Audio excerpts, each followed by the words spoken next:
देखिए, जब भी किसी की संपत्ति को कब्जा कर लिया जाता है, ठीक है, सबसे पहले तो अगर आपकी संपत्ति को कोई कब्जा करने की कोशिश कर रहा है तो आपको रोकना चाहिए। जैसे भी प्रयास करना चाहिए कि आप उसको रोकें, संपत्ति को कब्जा नहीं करने दें। अगर उस पर किसी भी प्रकार का कोई मकान भी बनाना चाह रहा है, जबरन उसको बाउंड्री ही करना चाह रहा है, तो आपको ये प्रयास करना चाहिए कि किसी भी हालत में आप उसको रोक सकें।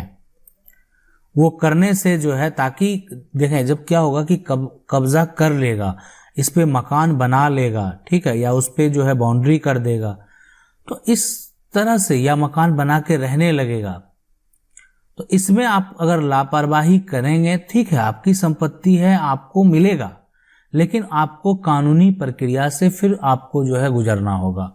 जो भी उसका कानूनी प्रक्रिया है कि कैसे आप उस कब्जे को खाली करा सकते हैं, सेक्शन किए गए हैं, उसको आप तोड़वा सकते हैं। तो आखिर करना क्या होता है, देखें अगर इस तरह का विवाद होता है तो क्या क्या प्रक्रिया होता है, क्या क्या प्रोसेस होता है, कैसे आप जो है उसको प्राप्त कर सकते हैं। तो चलिए इसको समझते हैं। जो सवाल है कि वकील साहब, यदि पत्नी के नाम से प्लॉट हो और पत्नी की मृत्यु हो जावे तथा दूसरा अन्य व्यक्ति उस पर कब्जा कर बाउंड्री जो है बना ली है, तो क्या पति को स्टे मिल सकता है? देखिए, सबसे पहले अगर मान लेते हैं पत्नी के नाम से वो प्लॉट है, तो इसमें होता क्या है कि अगर मान लेते हैं कि आपकी जो प्रॉपर्टी है वो पत्नी की नाम से आपने खरीदा है संपत्ति को, और पत्नी की मृत्यु के बाद जो इस संपत्ति का एक तरह से किसको प्राप्त होगा, सबसे पहला उत्तराधिकार जो है वो कौन होगा, तो वो उसका पति होगा, उसके बाद उसका बेटा होगा और बेटी होगी, ठीक है। तो इसलिए सबसे पहले उस संपत्ति का जो हक प्राप्त होगा वो यहाँ पर पति का होगा। अगर मान लेते हैं और बच्चे भी हैं तो बच्चे का भी हक होगा, बच्चे बालिग हैं तो बच्चे का भी हक बनता है, लेकिन यहाँ पर पति का भी हक होगा। हो सकता है संपत्ति में जो है ऐसा नॉमिनी बना दिया गया है, तो फिर उसका मामला अलग हो जाता है।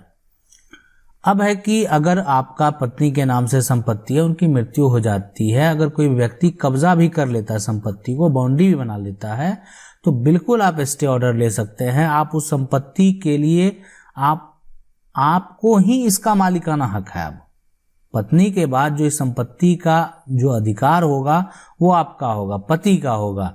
तो आप बिल्कुल स्टे उस पे लगा सकते हैं, उस पे केस फाइल कर सकते हैं अगर अवैध तरीके से कोई कब्जा कर रहा है तो, और उसको खाली करवा सकते हैं। अब यहाँ पर जो है स्टे आप चाहें तो एसडीएम के पास से जो है भी यहाँ पर केस फाइल कर सकते हैं, अगर जो है अगर ऐसा कोई कर रहा है तो वहाँ पे भी।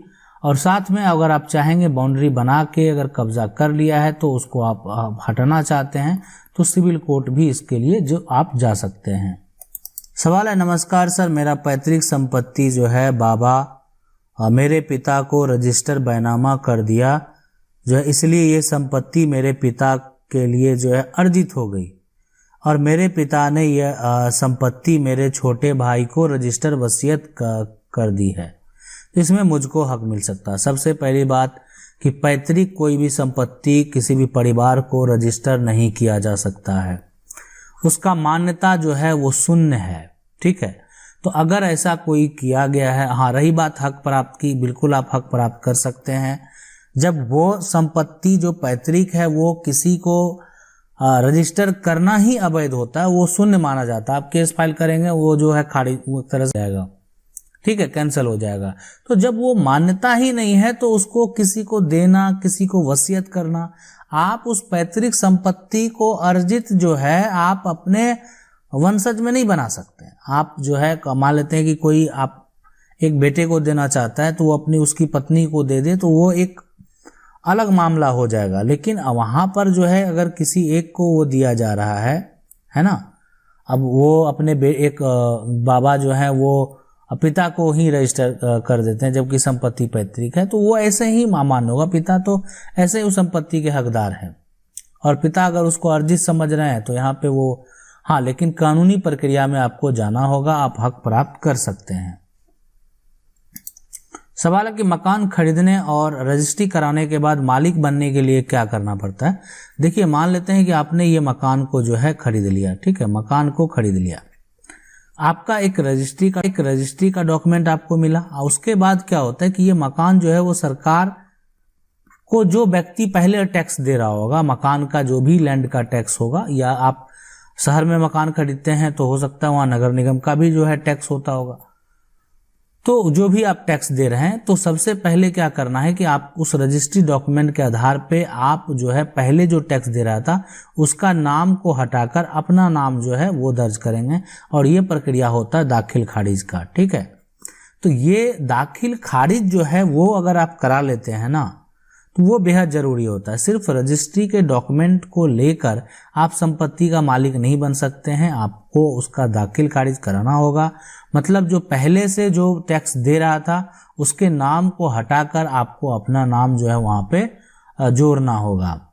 सवाल है कि पिता और चाचा में बंटवारा हुआ 2000 में, अब पिता गुजर गए हैं 1 ईयर पहले, क्या हम चाचा से जो है फिर से बंटवारा कर सकते हैं?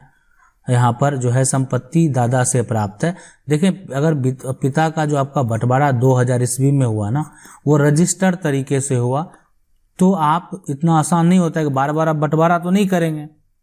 लेकिन अगर आपका जो है वो मौखिक है, सब कुछ है ना, मौखिक है, तो फिर से आप जो है चाहें तो बंटवारा कर सकते हैं, किसी प्रकार का दिक्कत नहीं है, फिर से आप संपत्ति को बांट सकते हैं। सवाल है कि सर एक लड़की हूं, मुझे संपत्ति मेरे माँ के द्वारा प्राप्त हुई है, क्या जो है मेरा लड़का इसे ले सकता है या नहीं? यहाँ पर पुलिस कुछ नहीं कर रही। देखिए, आप लड़की हैं, संपत्ति आपको अपने माँ से प्राप्त है, ठीक है। अगर आपको अपने माँ के द्वारा प्राप्त है तो इस संपत्ति को आपका लड़का, मतलब आप जब तक जिंदा है तब तक नहीं ले सकता है, ठीक है। और आपके मतलब मृत्यु के बाद वो संपत्ति डिपेंड करता है, जो भी आपके बच्चे होंगे, जो आपके वंशज होंगे, वो उसके उत्तराधिकारी होंगे। हाँ, रही बात पुलिस कुछ नहीं करता है, तो आप जो है यानी एसडीएम को आवेदन करें, जिला अधिकारी को जो है आवेदन करें, तो ये प्रक्रिया आपको करना चाहिए। अगर मान लीजिए प्रशासन जो आपकी मदद नहीं कर रही है तो आप जो है उसके ऊपर भी जा सकते हैं। रही बात हक की, तो हक जो है आपका, संपत्ति आपको माँ से प्राप्त है, तो फिलहाल वो संपत्ति जो है आप अगर जीवित हैं तो कोई संपत्ति नहीं ले सकता है। सवाल है कि सर मैं छत्तीसगढ़ से हूँ, सर हमारा 6 एकड़ जमीन में 8 भाई जो है बहन है, और मैं